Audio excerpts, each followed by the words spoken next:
instead of wasting money for something expensive, when I started at dot painting, I started using the paint I have already at home.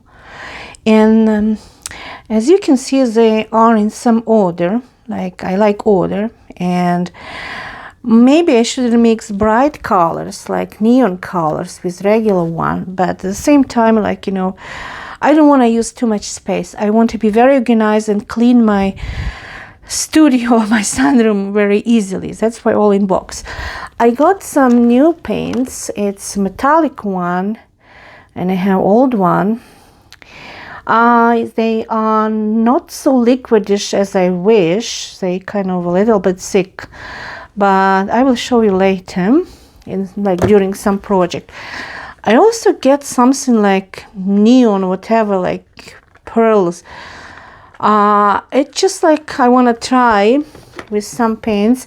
This is paints for, it's like nail polish. It's for your nails, you know, so you can add a little bit to your paint, and then I have different effect, like glamour effect. Also, I have a new set of mica powder. It's also very interesting. You see, it's kind of, I have approximately 50 different types of mica powder, and I want to try with them. I never tried mica powder. That's why I cannot tell you how good it is, but I saw many videos and I want to try. It gives you metallic, also kind of colors. So if you mix with regular one or just mix with medium.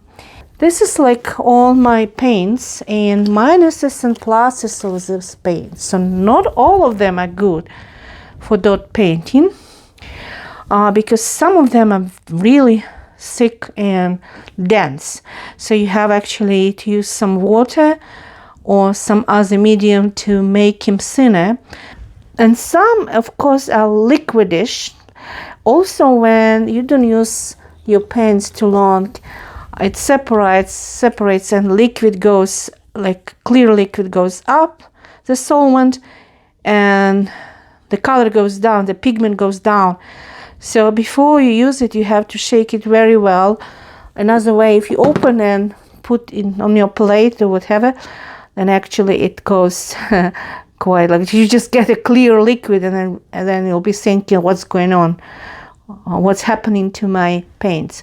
So this is like short version of stuff I use, and again I'll show you in the process the difference in paints.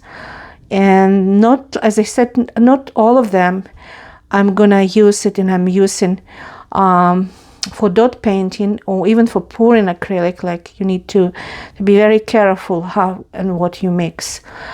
And a few words about the acrylic pen or pencils.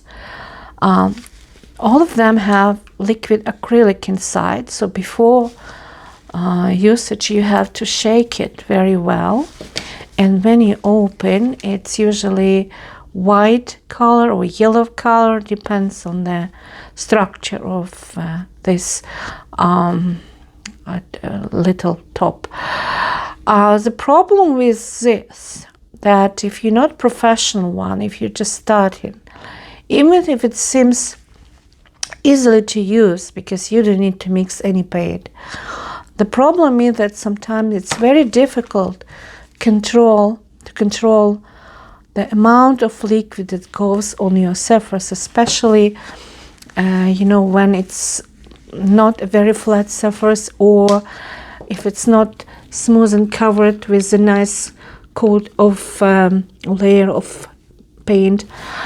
So even I was disappointed in some way, because I actually was learning how it goes on a paint, or just like how it goes on a stone. You see, it's absolutely different surface. Here it is a little bit shiny and very, very nice. Here, not so shiny. And usually on this type of surface, you need more liquidish stuff. Actually, I would say something that it's not absorbed easily. This one absorbed very easily because it has liquid stuff inside.